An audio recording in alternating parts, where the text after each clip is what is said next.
오늘은 밀밭대전 첫 번째 시간 거룩한 전쟁의 서막 비벼진 이삭이라는 제목으로 하나님 말씀을 전하겠습니다. 뭐가 복잡합니다. 여러분, 전쟁은요 한 번의 큰 사건으로 잘 일어나지 않습니다. 보통은 작은 이 불씨가 도화선이 되어 가지고 전쟁이 발발하거든요. 오늘 본문이 꼭 그렇습니다. 조용히 곡식이 익어가는 아주 고즈넉하게 보이는 밀밭이었습니다. 그리고 일을 쉬고 멈추어야만 했던 안식일에 전쟁이 터졌습니다. 그 발단은 무엇이냐 하면 어이없게도 그냥 이삭 몇 개였습니다. 배고픈 제자들이 밀밭을 지나가고 있을 때에 손으로 밀밭을 잘라서 그것을 비벼서 먹었습니다. 그런데 그 모습을 본 바리새인들이 시비를 걸어오기 시작합니다. 여러분, 이것이 그냥 우발적으로 일어난 시비였을까요? 아닙니다. 누가복음 5장에 보면요, 이상한 일들이 계속해서 일어납니다. 베드로의 그물이 물고기가 가득 차서 찢어집니다. 또 중풍병자의 친구들은 지붕을 뚫습니다. 그리고 마지막에는 예수님께서 새 포도주와 낡은 가죽 부대에 대한 말씀, 비유를 하십니다. 누가복음 5장 38절 말씀에 보면 새 포도주는 새 부대에 넣어야 할 것이니라. 그물이 찢기고 지붕이 뚫리고 낡은 가죽 부대가 터지고 그 다음에 장면이 바로 안식일 밀밭입니다. 지금 예수님은 옛 시대에 낡은 가죽 부대를 찢고 들어오시는 새 포도주이십니다. 그래서 이 밀밭의 충돌은 우연한 사건이 아니라 옛 질서와 새로운 질서가 부딪히는 전쟁터입니다. 그래서 저는 이 사건을 1차 대전도 아니고 2차 대전도 아니고 밀밭 대전이라고 부르면서 3주간 동안 이 전쟁터에 한번 들어가 보려고 합니다. 앞서 이 비벼진 이삭이 이 전쟁의 도화선이라고 말씀드렸는데요. 그러면 이 전쟁은 도대체 무엇을 걸고 벌어진 전쟁일까요? 그냥 겉으로 보기에는 이삭 몇 개 가지고 막 다투는 것처럼 보입니다. 하지만 훨씬 더 중요한 질문이 걸려 있습니다. 무엇이냐면 안식일의 참된 주인은 누구인가? 또 우리의 신앙과 삶의 진짜 주인은 누구인가라는 질문을 두고 벌어진 전쟁입니다. 이것이 이 전쟁의 첫 번째 전선입니다. 안식일은요, 하나님께서 자기 백성들에게 주신 선물입니다. 쉬라는 선물이었고 멈추라는 은혜였고 하나님 안에서 안식하라는 초대였습니다.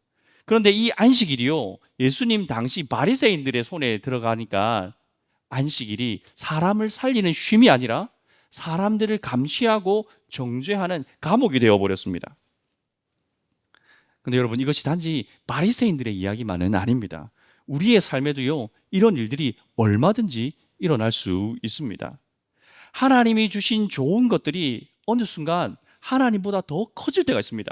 처음에는 분명히 하나님의 은혜의 선물이었는데 어느 순간 나를 가두고 나를 올가매는 감옥이 될 수 있다는 것입니다. 그래서 오늘 예수님께서는 이 밀밭 한가운데서 이 문제를 들춰내십니다. 밀밭 대전의 그 첫 번째 전선으로 함께 가보겠습니다. 첫 번째 대지는요, 하나님께서 주시는 선물입니다. 안식일은 처음부터 사람을 얽어매고 묶고 가두는 그런 감옥이 아니라 하나님께서 창조하신 창조의 질서였습니다. 창세기 2장 2절 말씀 볼까요? 하나님이 그가 하시던 일을 일곱째 날에 마치시니 그가 하시던 모든 일을 그치고 일곱째 날에 안식하시니라. 하나님이 피곤하셔서 쉬셨겠습니까? 졸지도 주무시지도 않으시는 분이 멈추셨다라는 것은 창조의 모든 일이 완성되었다라는 것이죠. 보시기에 심히 좋은 세상을 창조하시고 그날을 거룩하게 하시고 그날을 복되게 하셨습니다. 그것이 바로 일곱째 날 안식일이었습니다. 근데 여러분, 여기서 놀라운 사실 한 가지가 있습니다.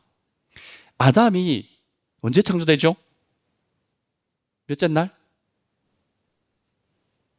주일학교 안 나오셨습니까? 여섯째 날 창조되잖아요. 만물이 다 창조되고 난 맨 마지막에 아담이 창조되었습니다. 그러면 아담이 창조되고 나서 아담이 제일 처음 맞이한 그 다음 날은 무슨 날입니까? 안식일이에요, 여러분. 아담은 아직까지 삽질 한번 안 했습니다. 아담은 아직까지 이마에 땀 한 방울 맺혀본 적이 없어요. 그런데 하나님께서는 아담을 창조하시고 그 첫 번째 날을 노동의 날이 아니라 안식의 날로 주셨습니다. 아담은 일을 했기 때문에 쉴 자격을 얻은 것이 아니라 아담은 쉼에서부터 시작해서 안식에서부터 시작해서 일하는 자리로 나갔습니다. 여러분, 이것이 하나님께서 창조하신 창조의 질서입니다. 뿐만 아니라 이스라엘에게 이 안식일은요, 더 놀라운 선물이었습니다. 이스라엘 백성들 애굽에 내려갔을 때 그들은 노예가 되었잖아요. 여러분, 노예가 쉴 수 있습니까? 택도 없습니다. 노예는요, 눈 뜨면 일하러 가야 됩니다. 몸이 아파도 일하러 가야 됩니다. 마음이 무너져도 일해야 됩니다. 그것이 노예죠. 하나님께서는 이렇게 노예 생활하던 자기 백성들을 구원하여 내시죠. 그리고 그 백성들에게 이렇게 말씀하십니다. 신명기 5장 15절입니다. 너는 기억하라. 내가 애굽 땅에서 종이 되었더니 내 하나님 여호와가 강한 손과 편팔로 거기서 너를 인도하여 내었나니 그러므로 내 하나님 여호와가 내게 명령하여 안식일을 지키라 하느니라. 아멘. 안식일은 기억하는 날입니다. 무엇을 기억하는 날이었습니까? 우리가 한때는 종이었으나 하나님께서 우리를 구원하셨다라는 것을 기억하는 날이었습니다. 일주일의 하루는 모든 일을 다 멈추고 우리를 구원하신 하나님을 떠올리며 하나님의 그 역사를 기억하는 날로 주셨습니다. 우리는 더 이상 애굽의 노예가 아니고 하나님의 선택받은 백성이요, 하나님의 사랑받는 백성이라는 것을 기억하는 날이 바로 안식일이었던 것이죠. 여러분, 얼마나 귀한 선물입니까? 안식일은 쉼의 선물이요, 자유의 선물이요, 또 하나님을 기억하는 선물이었습니다. 그런데 이렇게 하나님의 창조 질서이며 하나님께서 우리에게 주신 너무너무 좋은 이 안식일이 이제 타락한 세상 가운데 어떻게 변합니까? 우리가 사는 세상은요, 우리를 안식하지 못하게 만듭니다. 세상은 정반대로 말하죠. 너 성과 내야 쉴 수 있다. 너 주어진 일 다 해야 쉴 수 있어. 너 더 잘해야 인정받을 수 있다 라고 끊임없이 말하지 않습니까? 쉬면 안 된다고, 아직 멈추면 안 된다고, 아직 충분하지 않다고 세상은 계속해서 우리를 몰아붙입니다. 그래서 우리가 쉴 때도 우리의 마음이 편치가 않습니다. 몸은 누워 있는데 머릿속에는 해야 할 일들로 가득합니다. 멈춰 있으면 뒤처질 것 같아서 불안하지 않으십니까? 또 아무것도 하지 않으면요, 때로는 이래도 되나? 그 죄책감이 우리 가운데 밀려들기도 합니다. 이것이 세상이 우리 가운데 심어놓은 메시지예요. 그런데 안식일은 우리에게 전혀 다른 음성을 들려줍니다. 너는 일을 많이 했기 때문에 가치 있는 사람이 아니다. 너는 성과를 내었기 때문에 사랑받는 존재가 아니다. 너는 하나님이 지으셨기 때문에 이미 존귀하고 하나님이 사랑하고 계시기 때문에 충분하다. 그러니 너는 안식해도 된다. 여러분, 이것이 안식일의 메시지입니다. 안식일은 이것을 우리에게 가르쳐주는 날입니다. 여러분이 일을 잘했기 때문에 안식하는 것 아닙니다. 사랑받는 자로 주님께서 만들어주셨기 때문에 안식할 수 있는 것입니다. 이처럼 하나님께서는 이 안식일을 이렇게 복되게 거룩하게 만들어서 우리들에게, 하나님의 백성들에게 선물로 주셨는데 바리새인들은 그 귀한 선물을 감옥으로 만들어 버렸습니다. 아니, 그 좋은 선물, 그 안식일에 도대체 어떻게 했길래 안식일이, 하나님의 선물이 감옥이 되어버린 것일까요? 두 번째 대지입니다. 선물이 하나님을 대신할 때 감옥이 됩니다. 바리새인들이 안식일을 지켜야 한다라는 그 하나님의 율법을 가지고 곰곰이 생각해 봅니다. 안식일은 일을 하면 안 되지. 그럼 안식일을 지키기 위해서는 일이 무엇인지부터 정해야겠네? 좋아. 그러면 어디까지가 일이고 어디서부터는 일이 아닌지에 대하여서 선을 긋기 시작합니다. 그 선을 하나씩 걷다 보니까 총 39개의 항목으로 정리가 됩니다. 예를 들어서 안식일에는 1000규빗 이상, 한 1km 정도 되거든요. 걸으면 안 됩니다. 안식일에는 2글자 이상 써서도 안 되고 지워서도 안 됩니다. 안식일에는 불을 피워서도 안 됩니다. 이러한 규칙들이 계속해서 쌓이고 또 겹겹이 쌓이고 있었습니다. 하나님 그렇게 말씀하신 적 없잖아요. 그런데 사람들이 만들어낸 규칙이었습니다. 하나님의 말씀 위에 사람들의 규칙이 막 층층이 쌓여가기 시작했던 것이죠. 그 39가지의 항목 가운데 무엇이 있었냐면 오늘 문제가 된 추수와 타작이 있습니다. 제자들이 이삭을 자른 것이 바리새인들 눈에는 무엇으로 보였냐면요, 추수로 보였던 거예요. 이삭을 손으로 비볐어요. 바리새인들 눈에는 그것이 무엇으로 보였습니까? 타작으로 보였던 거예요. 그러니까 너 안식일 어겼어 라고 바리새인들이 정죄하기 시작한 것입니다. 그러면 정말로 제자들 율법을 어겼을까요? 레위기 23장 22절 말씀 보겠습니다. 너희 땅에 곡식을 벨 때에 밭 모퉁이가 다 베지 말며 떨어진 것을 줍지 말고 가난한 자와 거류민을 위하여 남겨두라. 나는 너희의 하나님 여호와이니라. 아멘. 여러분, 하나님의 율법은요 본래 이런 것이에요. 추수할 때라도 싹 다 걷어가지 말고 모퉁이는 남겨두어서 가난한 자, 나그네들이 그것을 먹고 살 수 있도록 하나님께서는 은혜를 베풀어 주셨습니다. 그러니까 길가의 이삭은 하나님께서 가난한 자들, 나그네들을 위하여서 배불리 먹을 수 있도록, 배부르지도 않겠죠. 굶어 죽지 않도록 베풀어 주신 하나님의 은혜의 통로였죠. 그래서 제자들이 어긴 것은 하나님의 율법이 아니라 사람이 만들어 놓은 규칙을 어겼던 것입니다. 여러분, 이 대목에서 두 마음이 너무 대조되지 않습니까? 같은 율법인데 하나님께서는 어떻게 해서든 굶주린 자들을 먹일 수 있을까라는 것을 생각하고 그 길을 열어주시는데, 바리새인들은 어떻게 하면 이 굶주린 자들을 정죄할까 하면서 근거를 찾고 있습니다. 하나님은 쉬라고 말씀하시는데 바리새인들은 이렇게 쉬어야 돼라고 끊임없이 규칙을 만들었습니다. 그리고 이 안식일이라는 이 귀한 선물 주일을 사람이 만든 규칙으로 뺑 둘러싸버립니다. 그 순간 하나님의 선물조차 감옥이 되어버리는 것입니다. 여러분, 제자들이 무슨 낯을 뒤돌려 가지고 곡식을 추수를 했습니까? 아니면 도리깨를 내리쳐가지고 타작을 했습니까? 그들이 한 것이라는 손으로 이삭 꺾어서 그거 비빈 것 뿐이잖아요. 이게 큰 동작이 아니지 않습니까? 그러면 바리새인들이 이 제자들의 작은 손 동작을 보았다면 도대체 얼마나 가까이서 얼마나 뚫어지게 쳐다보고 있었던 겁니까? 이것들이 어기나 안 어기나 한번 봐야겠는데 라고 뚫어지게 쳐다보고 있는 겁니다. 그러면 이 안식일 날 쉬지 못한 사람은 제자들입니까? 아니면 바리새인들입니까? 바리새인들이 쉬지 못한 것이죠. 안식일에 그들은 제자들이 예수님이 안식일을 어기나 안 어기나를 감시하려고 그들은 쉬지 못했습니다. 쉼의 날인데 남을 감시하느라 쉬지 못했던 것이죠. 여러분, 이것이 감옥이 된 신앙의 민낯입니다. 신앙의 감옥은요, 신앙에 게으른 사람들이 만들지 않습니다. 게으른 사람들은 감옥에 절대 갇히지 않습니다. 감옥에 갇힐 일이 없어요. 왜냐하면 이 신앙의 감옥이라는 것이 악한 것으로부터 시작되는 것이 아니라 하나님이 주신 좋은 것들로부터 시작되기 때문입니다. 게으른 사람들은 그것을 누리지도 않아요. 관심도 없거든요. 그런데 신앙에 열심히 있는 사람들은 하나님이 주신 좋은 것들, 말씀과 기도와 예배와 전도, 말기 예전 아닙니까? 이것이 하나님이 우리에게 주신 너무너무 좋은 선물이죠. 그런데 문제는 하나님이 주신 아무리 좋은 것이라 할지라도 그것들을 통하여서 우리가 하나님께로 나아가는 통로로 삼으면 문제가 없는데, 그것을 통하여서 내가 나의 자랑을 삼기 시작하려고 할 때 그때부터 문제가 발생합니다.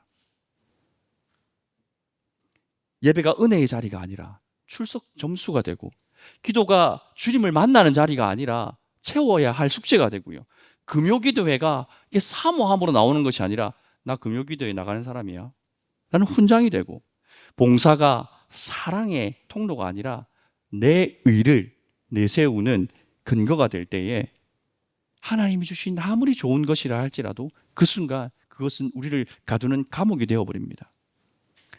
선물이 하나님보다 더 커지면서 이 신앙이 은혜의 통로가 아니라 나를 자랑하는 도구가 될 때, 그때 여러분 이상한 일이 벌어지기 시작합니다. 그때부터 우리의 마음 가운데 안식이 사라집니다. 그리고 안식이 사라진 자리에는 반드시 남을 감시하는 눈이 들어옵니다. 누가 예배 왔나 안 왔나? 제가 지금 금요기도에 누가 왔나 안 왔나 지금 체크하고 있어가지고 좀 찔리긴 합니다. 예배 왔나 안 왔나? 누가 봉사 소홀히 하나 안 하나? 누가 나보다 헌신을 덜 하고 있진 않나? 라고 매서운 눈초리로 쳐다보기 시작합니다. 그래서 교회 안에서 제일 열심히 있는 사람이 안타깝게도 가장 예민한 사람이 될 가능성이 너무 높습니다. 더 많이 봉사하는데 자꾸 예민해집니다. 오래 믿었는데 계속 더 정죄하고 판단합니다. 말씀을 더 많이 들었고 더 많이 아는데 그 말씀으로 사람을 살리는 것이 아니라 사람을 정죄할 가능성이 너무 높아집니다. 왜 그렇습니까? 하나님이 주신 이 귀한 선물들이 나를 하나님께로 이끌지 않고 그것을 나의 자랑의 도구로 삼을 때 우리는 그런 예민한 사람이 되어버리는 것입니다. 그렇게 느껴지실 때에 우리는 멈추어서 물어야 합니다. 하나님 주신 이 좋은 것들이 정말로 나를 예수님께로 인도하고 있는가? 아니면 그것들이 내가 주인 되는 자리로 나를 이끌고 있지는 않은가? 우리는 멈추어서서 물어야 하는 것이죠. 그래서 이 밀밭의 싸움은요, 우리에게 정말 중요한 질문 한 가지를 던집니다. 지금 여러분의 신앙의 주인은 누구이십니까? 예수님께서 그 밀밭에서 우리에게 질문하고 계시는 것입니다. 바리새인들의 비극은요, 이 안식을 주신 하나님보다 안식일을 지키기 위해 자기들이 만든 규칙을 더 크게 보았다는데 그 비극이 시작되는 겁니다. 하나님 주신 선물은 붙들긴 했는데 그 선물을 주신 주인은 놓쳐버린 것입니다. 여러분, 이것이 신앙의 가장 무서운 감옥입니다. 겉으로는 하나님을 위해 사는 것 같습니다. 겉으로는 하나님을 위하여서 열심히 있는 것 같습니다. 그런데 실상은 내가 만들어 놓은 기준을 따라서, 내가 세워놓은 그 규칙을 따라서 신앙생활을 해나갈 때 그것은 우리에게 은혜가 아니라 안식이 아니라 감옥이 되어버리는 것입니다. 선물이 주인을 대신하는 순간 아무리 좋은 선물이라 할지라도 그것은 감옥이 되어버리는 것이죠. 여러분, 혹시 지금 그런 감옥에 갇혀있지 않으십니까? 근데 여러분, 감사한 것은요, 그 밀밭 한가운데 예수님이 계셨습니다. 세 번째 대지입니다. 감옥을 선물로 올리시는 예수님입니다. 예수님이 하신 말씀을 살펴보기 전에 먼저 우리가 이 장면이 얼마나 어이없는 장면인지를 한번 떠올려 머릿속에 한번 그려보았으면 좋겠습니다. 여러분, 지금 누가 밀밭을 지나고 계십니까? 예수님이시죠. 예수님이 어떤 분이십니까? 생명의 떡이잖아요. 하늘에서 내려온 참 양식이지 않습니까? 그런데 바리새인들은 그 예수님 앞에서 지금 무엇을 따지고 있습니까? 아니, 그 안식일에 그걸 갖다가 이렇게 비비면 됩니까? 안 됩니까? 이걸 따지고 있는 거예요.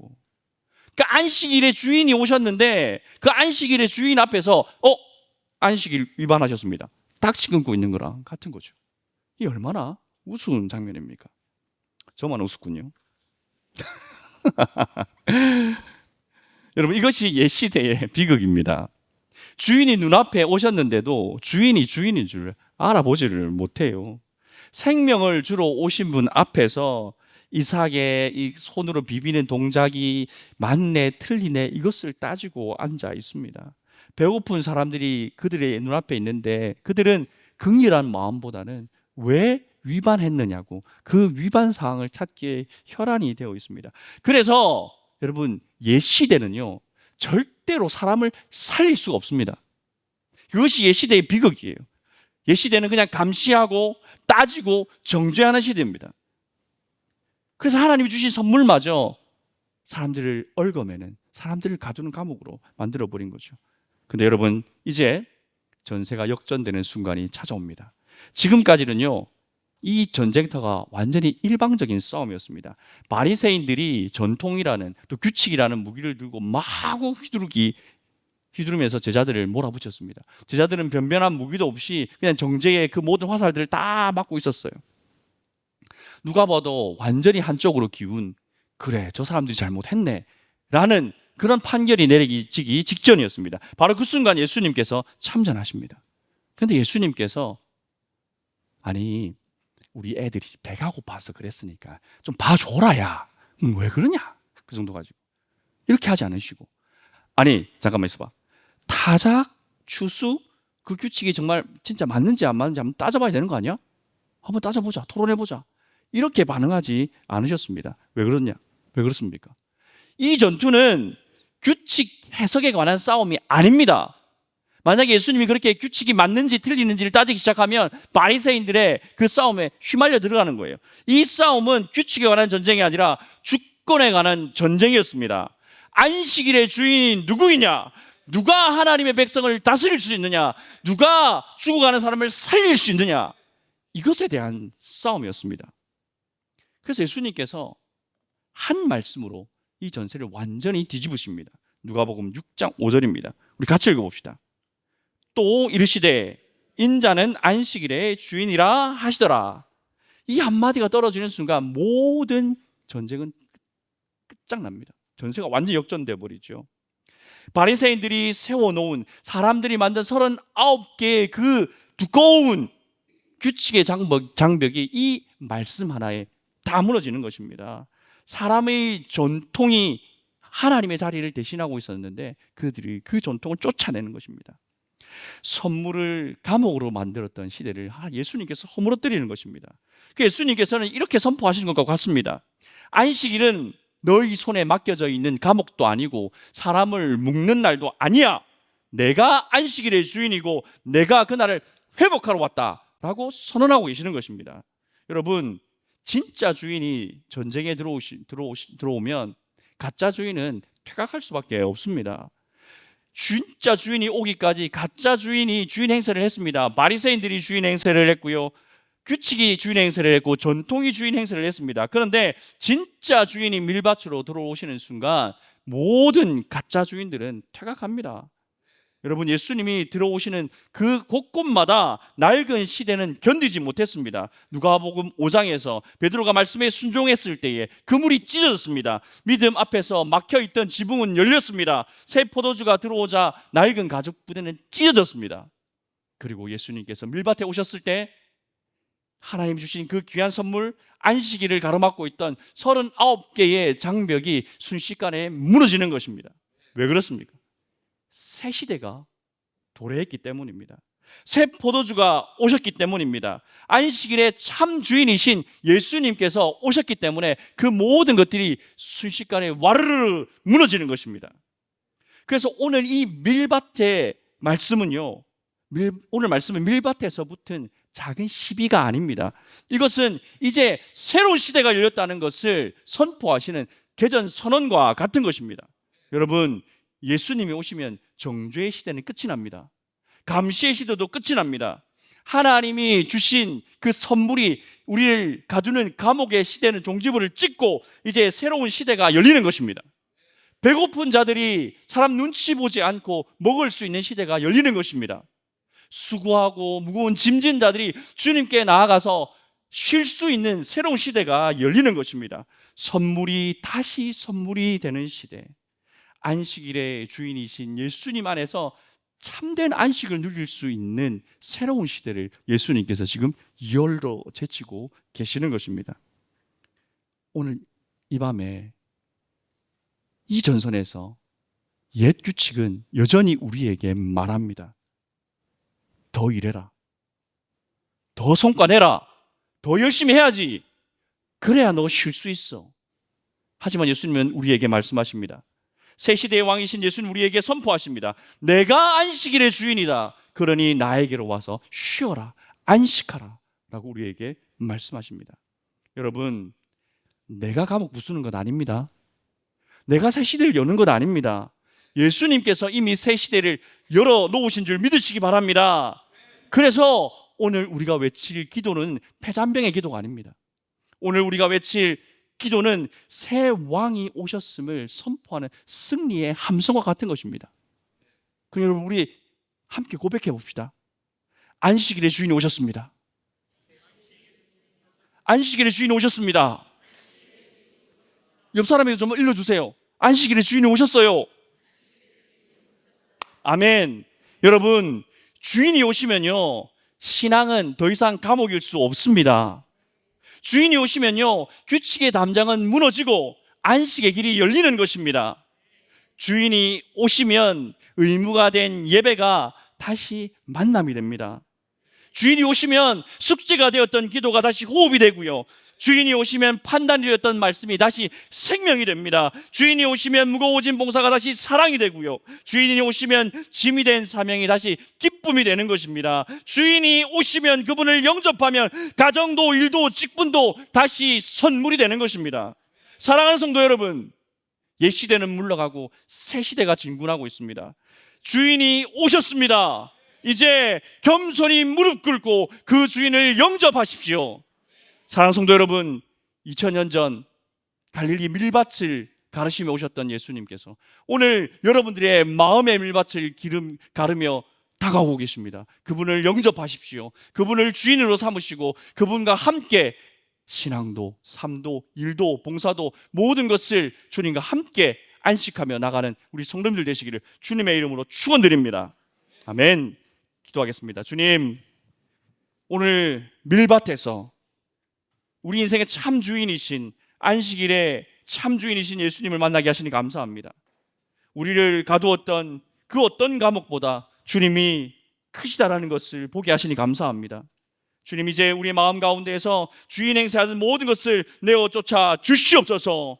안식일의 주인이신, 내 인생의, 내 삶의 주인이신 예수님을 영접합니다. 주님, 감옥이 되었던 모든 것을 다시 선물로 돌려주시옵시고 우리의 삶이 오직 주님께만 붙들리는 은혜가 있게 하여 주시옵소서. 주님이 우리의 삶의 주인 되심을 경험하는 오늘 이 밤이 될 수 있게 역사하여 주시옵소서. 예수님의 이름으로 기도하옵나이다. 아멘.